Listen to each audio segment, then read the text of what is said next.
Welcome everyone to today's webinar, IT Security Governance, How and Why Organisations Should Act.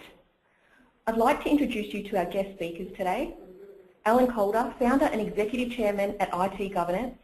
IT Governance is a leading provider of IT governance, risk management and compliance expertise with special focus on cybersecurity and ISO 27001 implementation.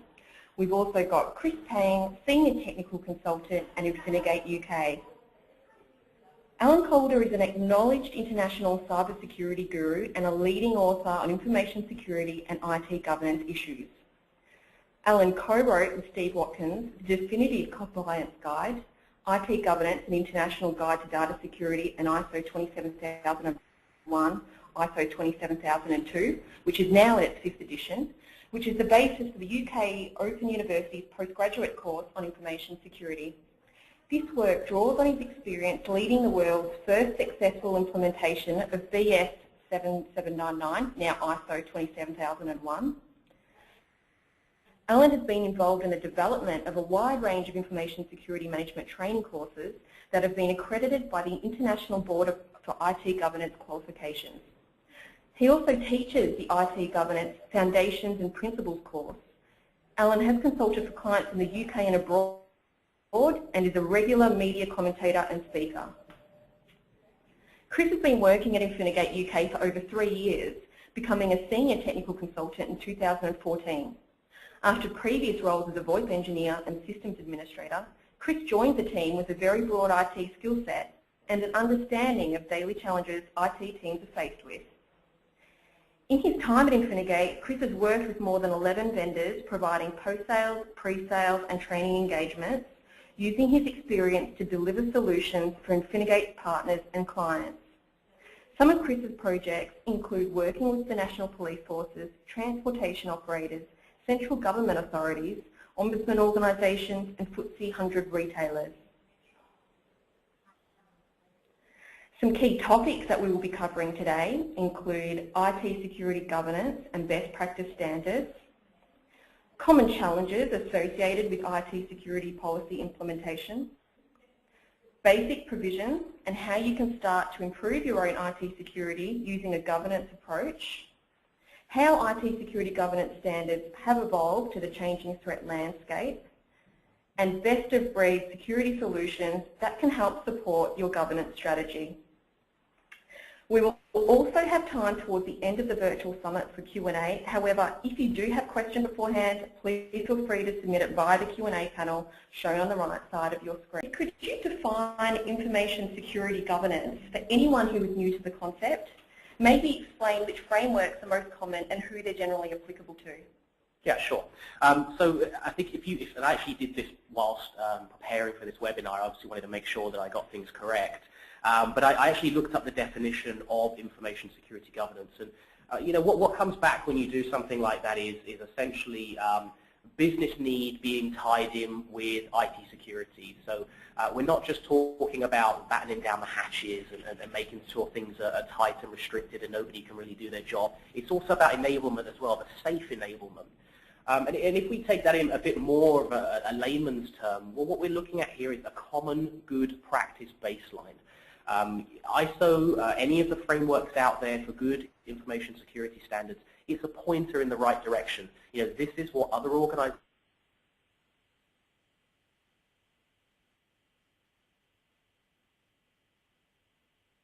are implementing. This is the best way to avoid some form of disaster, some form of disclosure, and that's essentially what the IT government framework is all about.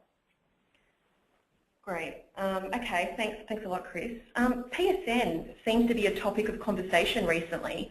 Could you elaborate on what it is and why it's so important to the public sector? Yeah, absolutely. So, and we'll kind of talk a little bit about how PSN relates specifically to ISO. ISO has gone through many kind of changes over the last, say, 15 years, and I know Alan's going to be speaking about this in a lot more detail. He's certainly the expert on the panel for that. But just to give a little bit of a background, it is it kind of sits at the top of the tree in some respects in regard to how it relates to some of the other standards out there. It began life as a British standard. In 2005, it was ratified as an international standard. It's been revised in 2013.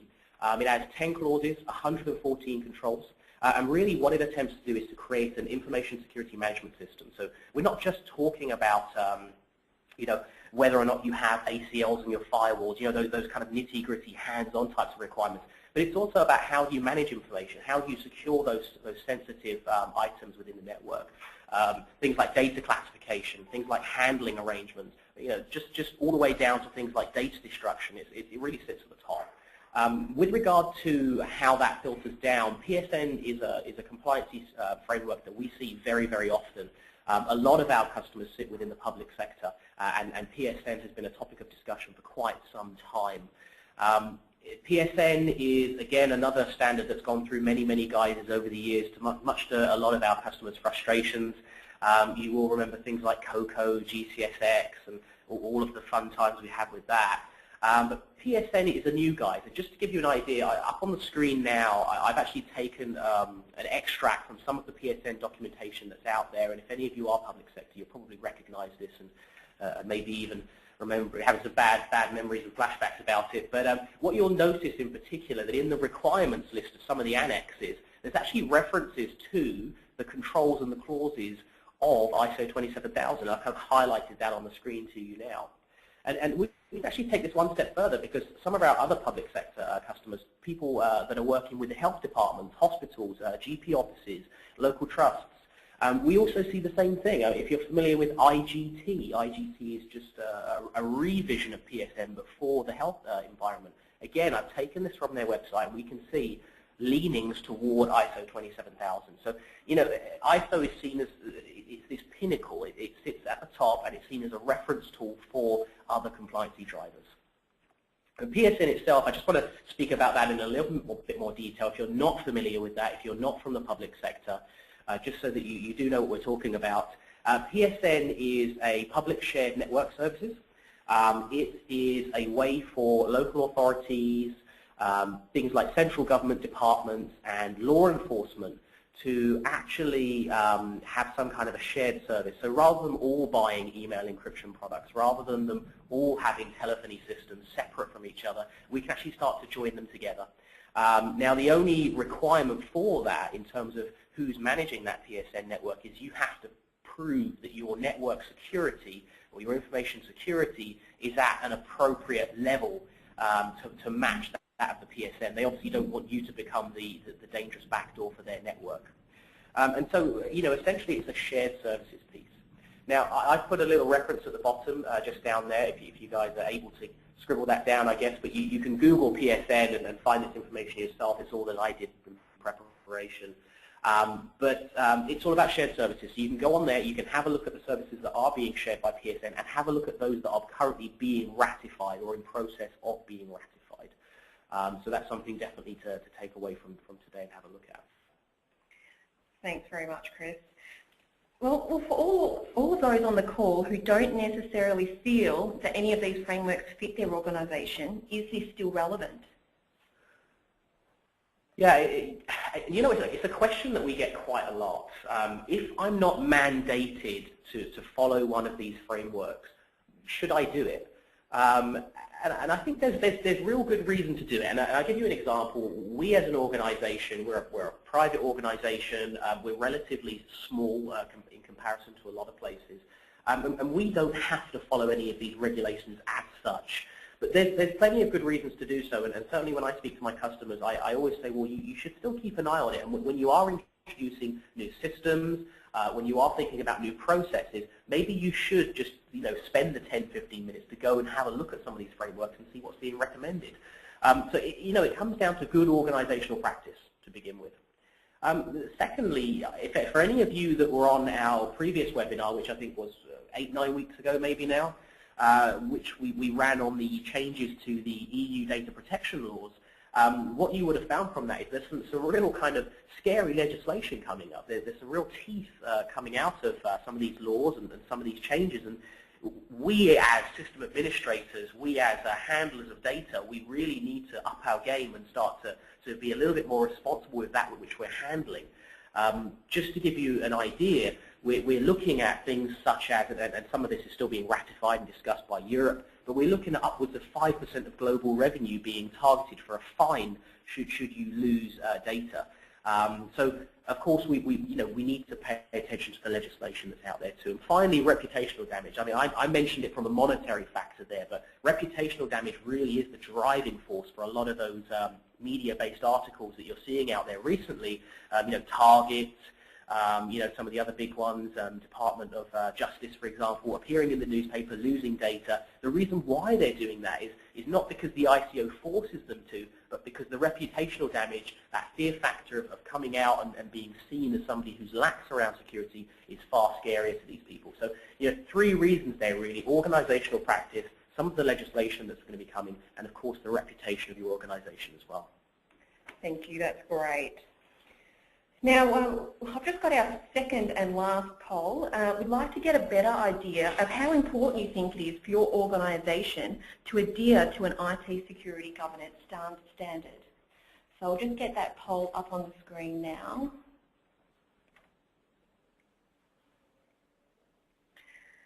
All right, can I please ask the audience to respond to the poll on the screen? Chris, while people are answering the poll, what is your experience of people's knowledge around IT governance standards and how to adhere to them? I must admit, I've been doing this job for a number of years now, and obviously we get to go out and we get to meet a lot of people from different sectors and industries, and it really is a mix. I mean, we tend to find that for larger organizations there tends to be a security officer in-house, and generally that security officer is very knowledgeable around standards and what needs to be adhered to. But generally, most of the IT team are not, at least the users certainly will not be. And I usually kind of give people pointers to just go and read. There's plenty of information out there to gather around government frameworks and things like ISO 27000. In fact, even myself, I have two books upstairs that Alan, the other panelist on this call today, he's actually written. Great books. And just gather more information, understand a little bit better, and it really will help when you're putting these new policies in place, when you are rolling out these new solutions, just to get a better understanding of some of the best practices out there. Great, thanks very much, Chris. I've got the results on the screen. Do you want to shed some light on what you're seeing? I must admit, I'm very pleased to see those results, really. Being an IT security consultant, I'm very happy that 72% of people have said that it's very important to them. Nobody, by the way, is not relevant. I think that's really the takeaway from this, so I'm glad to see that. Thanks very much, Chris. Now I'll pass you on to Alan, who will talk about how you can improve your own information security, common challenges with information security policy implementation, and the evolution of information security governance standards and the future of IT governance. So please hang tight for 10 seconds while we change presenters.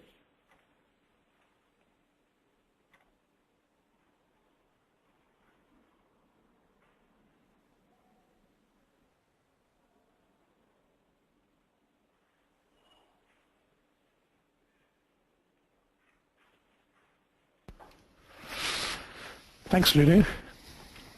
Good morning, ladies and gentlemen. The logical place for me to start this morning is talking about why ISO 27001, which Chris has mentioned and which is in the headline content for this webinar. And there are a number of logical top-level reasons for doing so. The first is that it's a standard that draws on nearly 20 years of international expertise in tackling and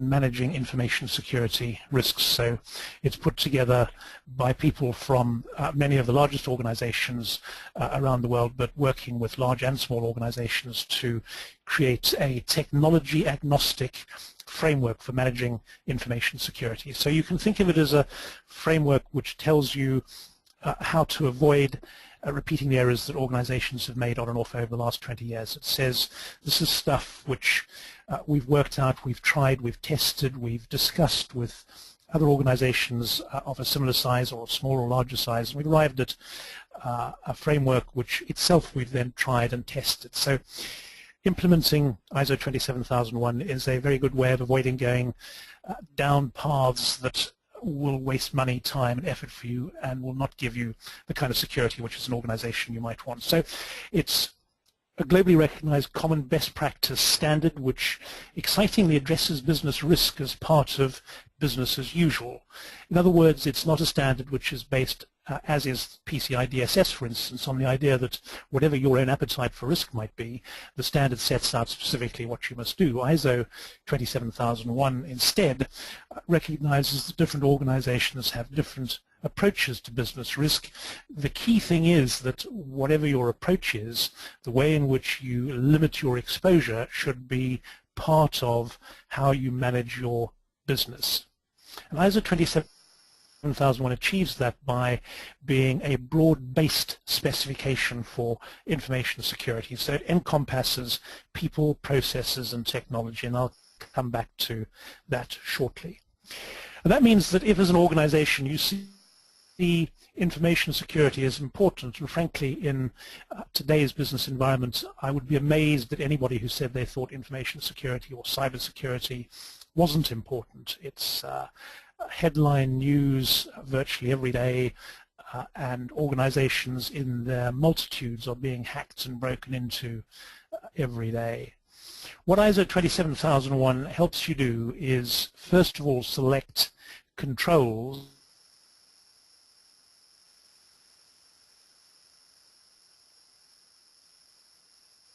and remember the simple definition of a control is something you do to mitigate or reduce risk. It's a framework for selecting controls that enable you to achieve your business risk objectives. So the underlying logic of ISO 27001 is that the controls you put in place should be proportionate to the value that you have at risk. In simple terms, you would say don't spend more on deploying and managing a control than you stand to lose if the threat successfully exploits the vulnerability, if the risk, in other words, materializes. So controls and investment in controls should be proportionate to your value at risk and should reflect your own risk appetite. An organization, for instance, a public sector organization, is likely to have a much more cautious approach to risk than a new startup business looking for rapid growth. And what you invest in controls and in how you manage information security should reflect your own organization. And that's a key characteristic of ISO 27001. Although it's a single framework, a core part of the framework is that information security, the ISMS, should be reflective of its organization. And that means that it needs to have any organization implementing ISO 27001 needs to have an intelligent balance between achieving confidentiality and integrity objectives while also achieving availability of information objectives. Not much point in having information so well protected that people can't actually do their jobs. And ISO 27001 is built on what you might think of as being the three legs of the information security stool: CI&A, confidentiality, integrity, and availability. And if one is too long, it's a pretty uncomfortable stool to sit on. The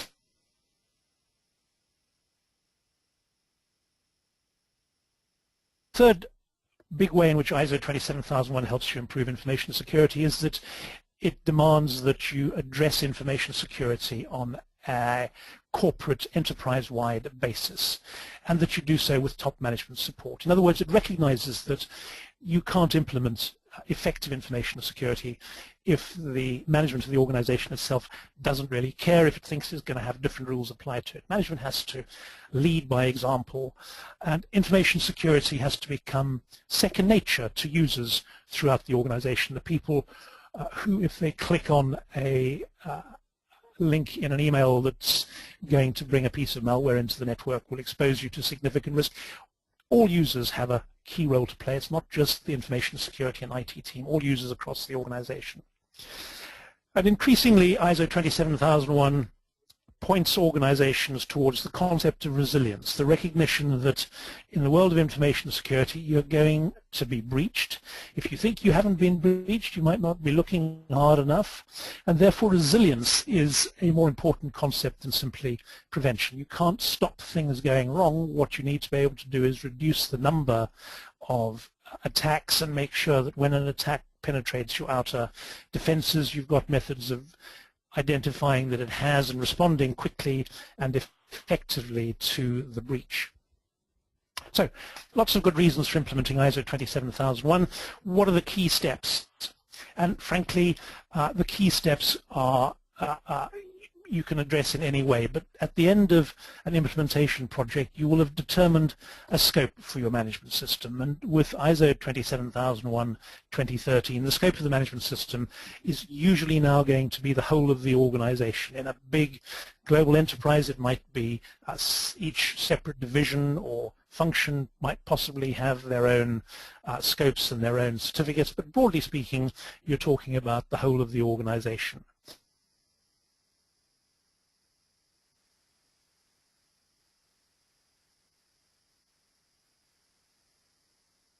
And in determining what the scope is, you're now required to consider the internal and external context of the organization, what industry you're in, what are the expectations of you in that industry, what are the requirements of interested parties, and legal and regulatory parties, the Information Commissioner, are just as important in this regard as are customers and suppliers with whom you might have contracts that govern information, access to information, and other information attributes. So you're going to have to consider the context of the organization and the requirements of interested parties. In pursuing an ISMS, there is a requirement that you allocate roles and responsibilities, and that will usually include appointing someone inside the organization at a senior management level to be responsible for information security.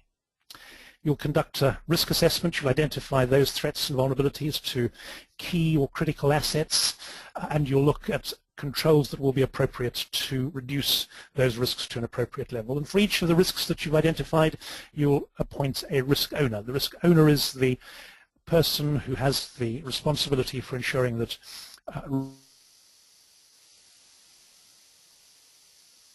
risk is brought down through the application of controls to an acceptable level. In making that all work, you're going to document the management system. You'll put in place a set of policies and procedures ranging from a high-level management-endorsed long-term policy around information security, which sets out core objectives, through to more specific policies dealing, for instance, with access control, classification, encryption, and a number of other areas. You'll certainly embrace staff training, because as technical controls get better, so hacking the human becomes a more and more straightforward way for an attacker to gain entrance to your organization and access to your assets. So staff training supported by extensive and regular internal audit, both of procedure compliance as well as technical control effectiveness, become part not just of making sure the information security management system is working, but contributing to continually improving its effectiveness. You put in place an ISMS to deliver effective information security management, and so a key measure of how well it's doing that is a driver of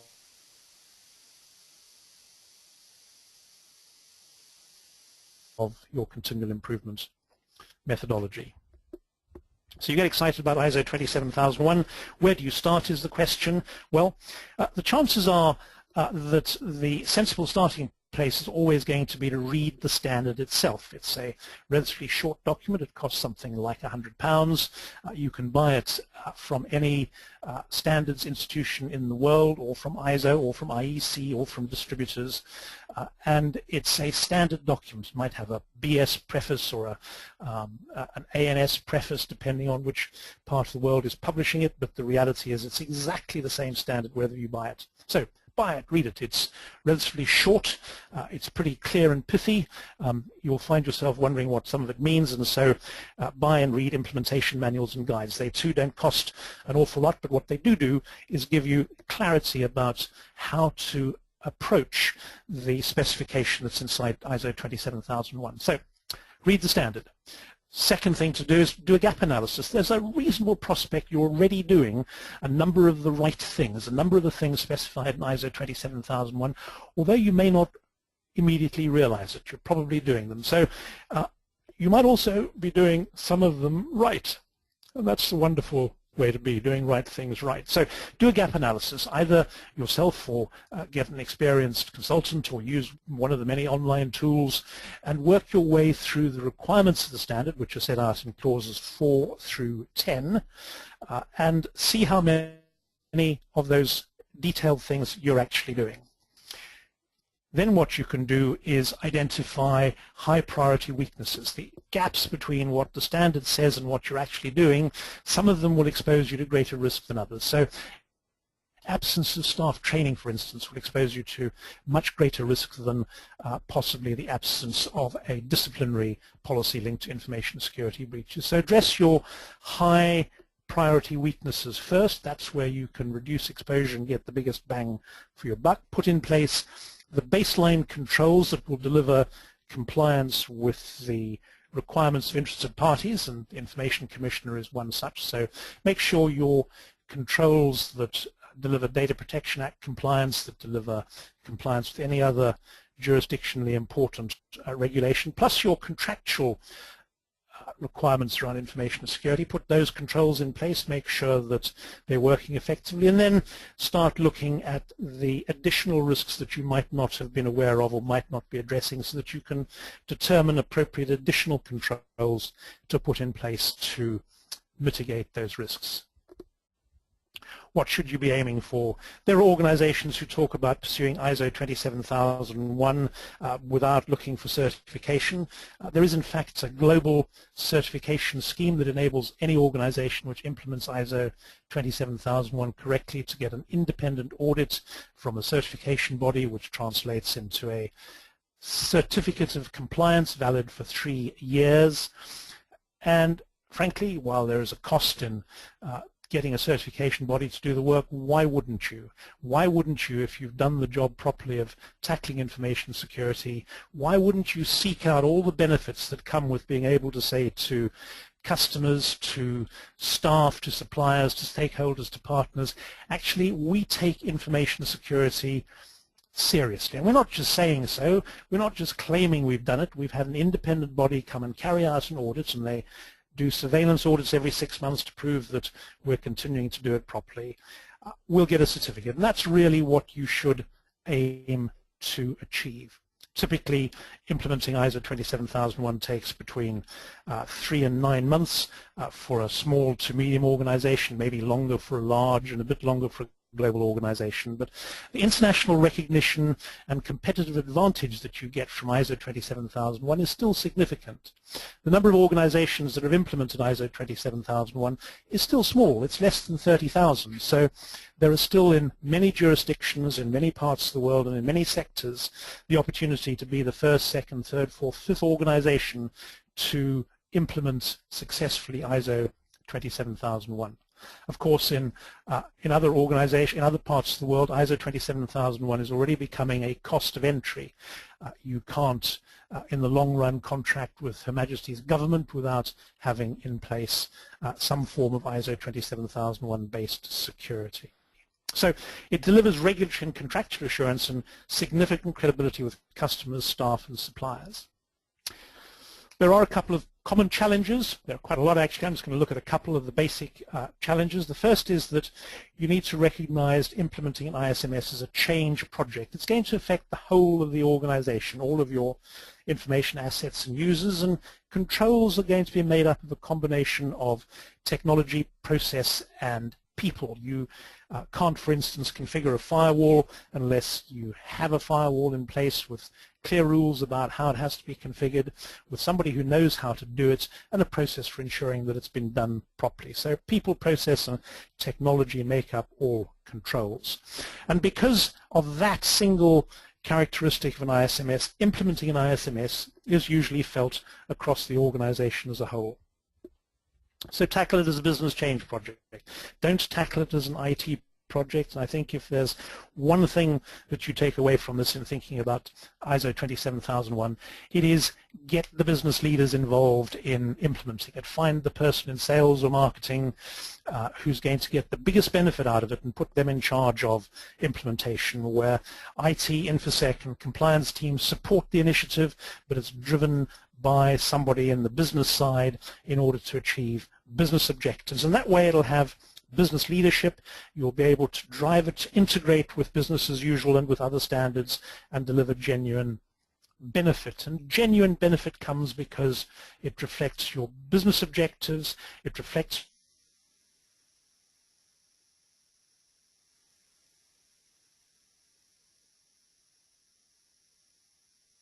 your environment, that point I made about internal and external context a short while back, and because it will reflect your own culture as an organization. And while ISO 27001 is a clear international standard, implementation does expect you to reflect your own approach and culture.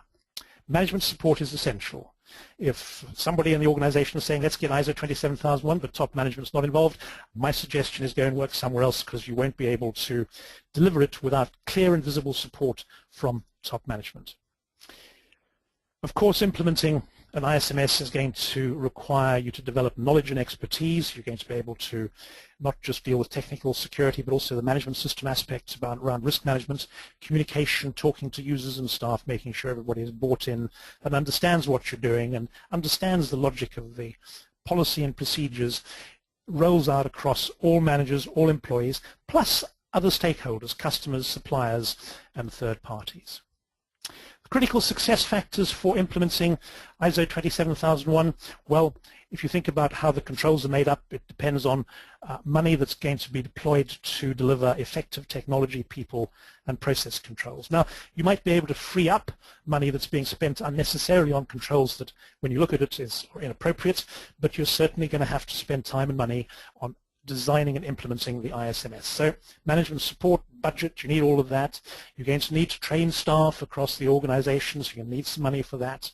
You're going to need an effective information security incident management process, because, as I said, stuff is going to go wrong, so you need a way of escalating from identifying that somebody's clicked on a link that they shouldn't have clicked on to isolating perhaps the computer, dealing with it, and enabling them to get back to work quickly and effectively, and then teaching them how to avoid that happening again. Incident management should roll over into your business continuity framework. There are more and more incidents of organizations ceasing to operate because they're unable to recognize a digital attack as having existential aspects. They dealt with that as an incident, but actually as it escalated, it overwhelmed them and they went out of existence because they didn't realize they needed perhaps to hide their backup from an attacker. Quite often it's in the cloud and they haven't properly understood how to configure the controls in somebody else's cloud platform. You need to have some method of measuring the effectiveness of your management system. So measurements, feedback, all of those are critical success factors for the longer-term continual improvement in the ISMS.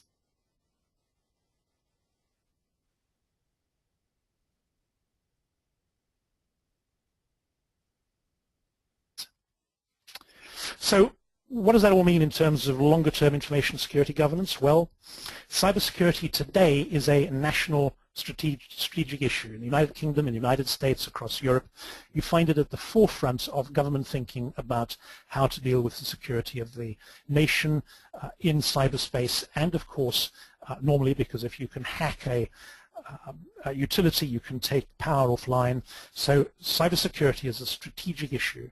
It's increasingly a key board agenda item as directors read about organizations in other sectors being hacked and going out of business, so they begin to realize that maybe they need to do something about it as well. So cybersecurity is a top-level issue for more and more organizations, and the fact that 72% of you on this webinar see it as being a key issue is indicative of exactly that.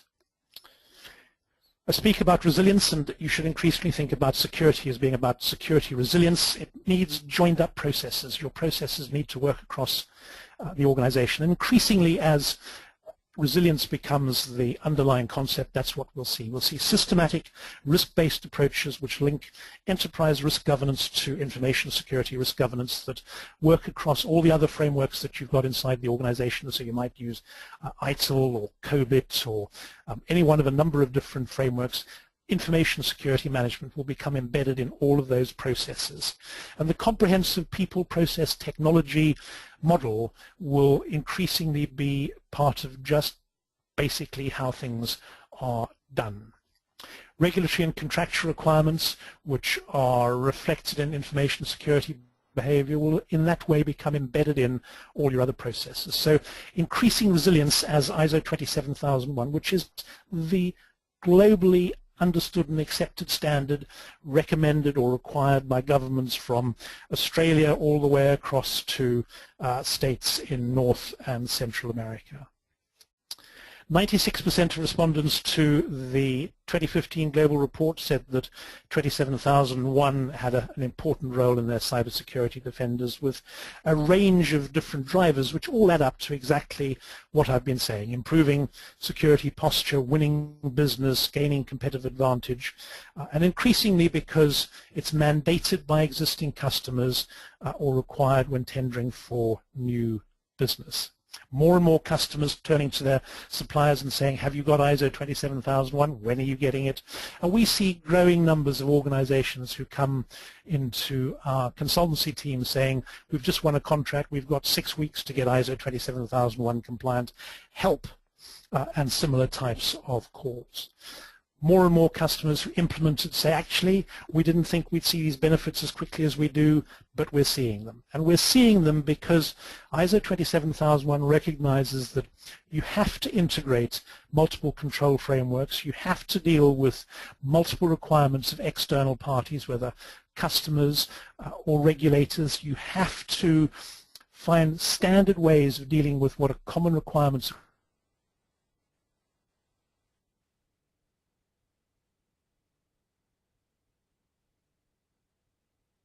across multiple regulations. So if you're trading across the European Union, there are still differences in how data protection law works in European Union states, and ISO 27001 can give you a common underlying approach which enables you to comply with each of those different sets of regulations in a way that's appropriate. The business benefits that you get out of ISO 27001 implementation should be just as important as the risk reduction benefits that you get, and increasingly that's going to be looking at supply chain. And as more and more organizations get more and more stuff done by third parties, either because you've outsourced a service to a third party or because you're buying the service in from elsewhere. So you need to be sure that your interaction, your interface with those suppliers, how they use your information, how they feed you information, how they can access your network, how people who hack into their network can access your network, all of those become part of managing information security effectively. Growing number of control frameworks. ISO 27001 recognizes that you can implement any one of those as part of an ISO 27001 management system. You can mix and match to meet the requirements of different sectors and different customer requirements. And it's that type of breadth in ISO 27001 as a standard which is driving the uptake in the number of certificates. In the European Union, there were in 2013 only 8,000 organizations certificated, of which nearly 2,000 are in the United Kingdom. We see that starting to grow now at a rate of 14, 15, 25%. And our view is that over the course of the next 5 years or so, there'll be a tenfold increase in the number of certified organizations. It's becoming a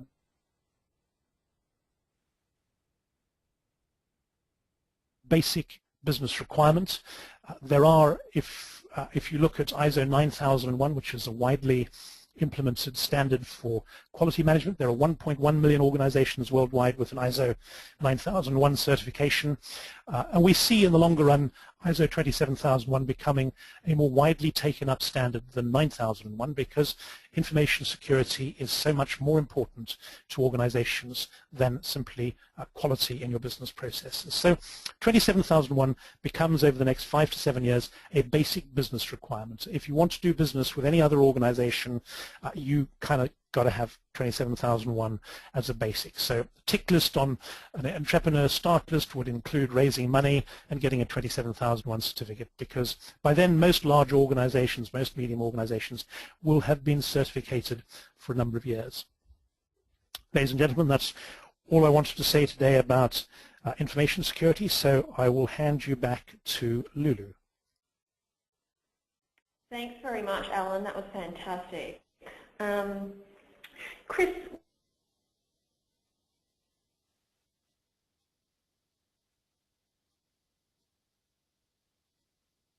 would you mind giving some insight as to around what kind of IT security solutions are out there which can help support an organization's information governance strategy? Yeah, sure, absolutely. So I work as an IT security consultant from Finegate UK, and we distribute for a number of vendors worldwide. We have actually produced a map, which I'll share with you on the screen later on, which shows you how some of our vendors and some of their products can actually assist you in some of the requirements that ISO 27000 has. Just some of those that maybe are a little bit more prominent for this call. We do distribute for Tripwire, and Tripwire have two products which pretty much fit into the requirements. Firstly, they have almost the de facto FIM solution out there for monitoring changes to files and systems. But they also have a policy management tool, which I think is quite cool. It essentially can assess the resources in your network for their adherence to some of the requirements that are in ISO 27001. And just to go a little bit further as well, they do actually have some policy tools for things like PCI as well, and also some of the actual government and public sector tools. We've also have this call lined up for Dell Software as well. Dell Software have an absolute plethora of products. The list is quite astounding. They bought Quest not too long ago, so if any of you are familiar with Quest, you'll know some of the products they probably have under their belt now. But things like asset management, things like templating for creation of users and permission sets, which are all kind of covered in the annexes of ISO 27001, that they're all kind of taken care of by some of the products that are available there. And finally, we've also got HID, who are they are converged access solution effectively. And what I mean by that is it's an authentication device for many different channels of authentication. So key card access into buildings, things like 2FA access into VPN solutions, and also probably one of the more prominent things that they actually have access to now, things like identification via the NFC chip in mobile phones. So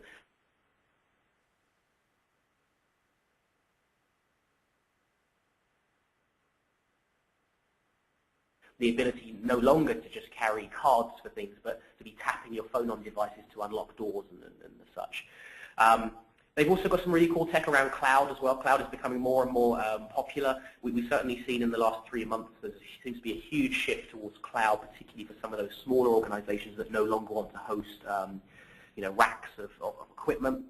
And of course, there's a question there around authentication and security in that cloud. So using things like SAML, HID is able to provide that higher level of authentication. So those are just some of the vendors that we distribute for, and how they can assist you in those areas. Of course, ISO is vendor agnostic in that approach. It's a data security standard as such. It's there for information, and so these are just some of the vendors that may be able to assist you there.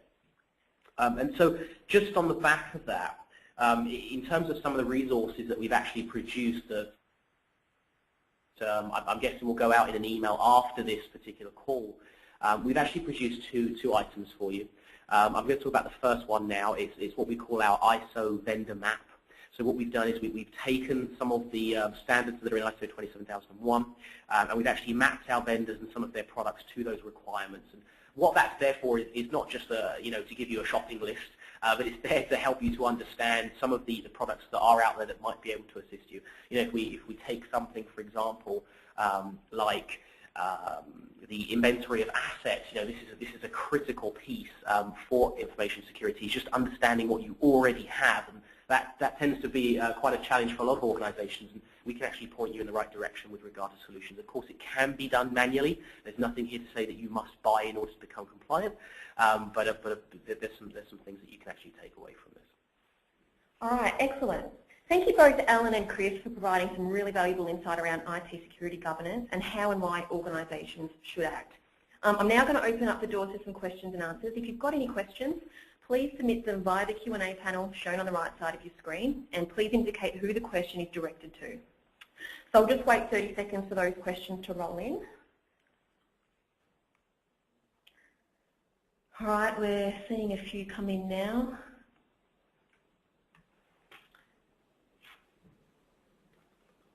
All right, Alan, I might start with you. There's one directed for you. Looking at your previous materials, you talk about the Plan, Do, Check, Act cycle. Can you provide a real-life example of this? Yeah, sure. So Plan, Do, Check, Act is a continual improvement methodology. ISO 27001 no longer requires your continual improvement methodology to be Plan, Do, Check, Act. You can, in fact, select any industry appropriate or business appropriate methodology, but in simple terms, using Plan, Do, Check, Act in implementing, let's say, your risk assessment methodology. You would first of all plan your risk assessment methodology, which would mean identifying what the assets are that are within scope of your risk assessment, identifying what your risk acceptance criteria might be, identifying how you'll estimate threats and vulnerability likelihood. You can do that quantitatively or qualitatively. All of that's part of planning. You then carry out the risk assessment. That's the doing part of it. You'd work your way through assets, perhaps in the group of risk assessors. You determine what the risk is to individual assets. That's the analysis part of your risk assessment, and you'd evaluate the risk against your scale. You would then check whether across half a dozen different assets you've arrived at similar types of conclusions as to risk, because it's a requirement of the standard that your risk assessment methodology generates comparable and reproducible results, and you check that that's actually working. In other words, if you've done risk assessments across 3 different types of, or 5 different types of server, you'd want to see similar results around risks being arrived at, and if you do, you'd continue. If you don't, you'd say we need to go back and change how we evaluate risk, and that's the act part, and you'd plan how you'd evaluate, how you'd make the change, execute it, and so on. And that's a practical example of Plan, Do, Check, Act in action with risk assessment. Great, thanks very much, Alan. This one's for Chris. In terms of all the clauses listed in ISO 27001, what area do you suggest we tackle first? Well, I think that Alan's mentioned early on that we really should start with the risk assessment, but in terms of the clauses themselves, I kind of mentioned this in answer to a previous question, but it really has to be inventory of assets. One of the products, one of the vendors that I actually do a lot of work with is around data classification. It's certainly something that I believe quite heavily in, and the basis upon data classification is simply that you can't secure what you have. You can't kind of provide solutions to mitigate against loss or theft unless you actually understand what you're protecting first. So I would definitely say it's got to be inventory of assets, understand what you have. This can be done in a manual way. Of course, a lot of smaller organizations do keep things like spreadsheets and tracking information via documents. That's absolutely fine. But of course, there are solutions out there as well that will be able to do that for you on an automated basis. So certainly for me, it's got to be inventory of assets first. Discover before you do anything else. Great, thanks, Chris. Alan, this question is for you. Who specifically in the organisation should we get buy-in from?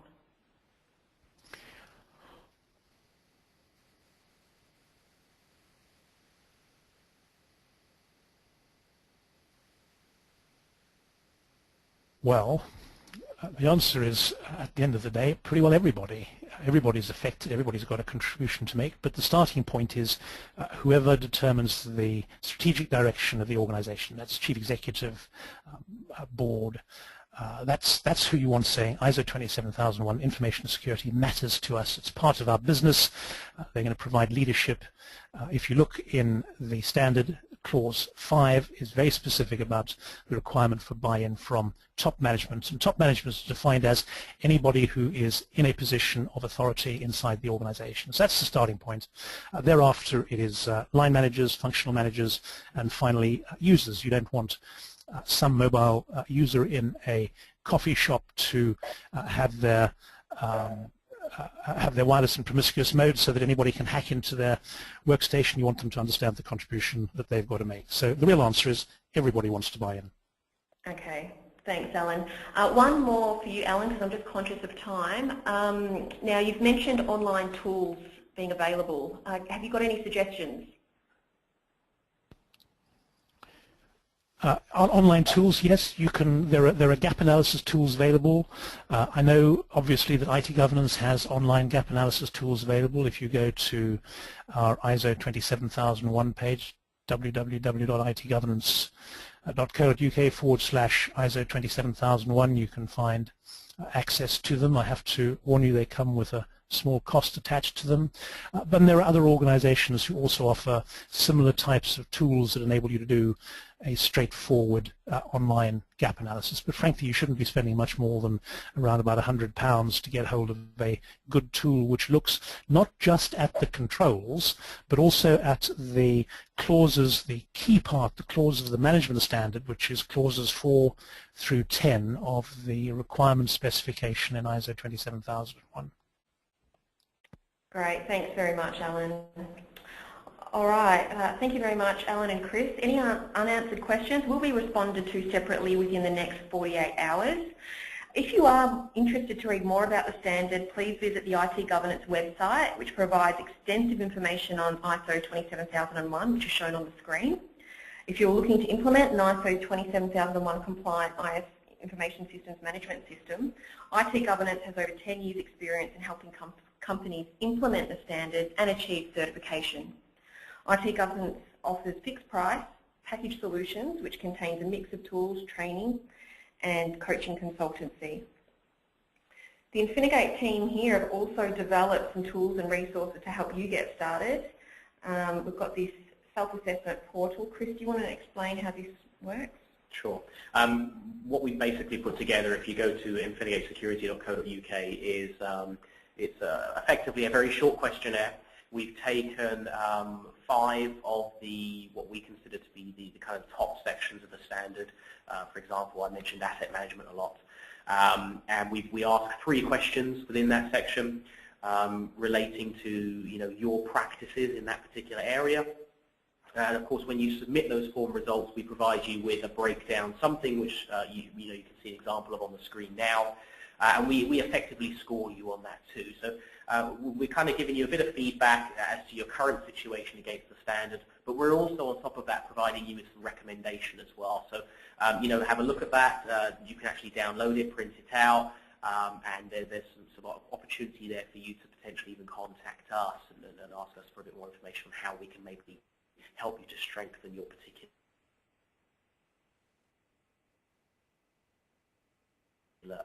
situation. Excellent. All right, well, thank you everyone, and I hope you enjoyed today's webinar on IT security governance and how and why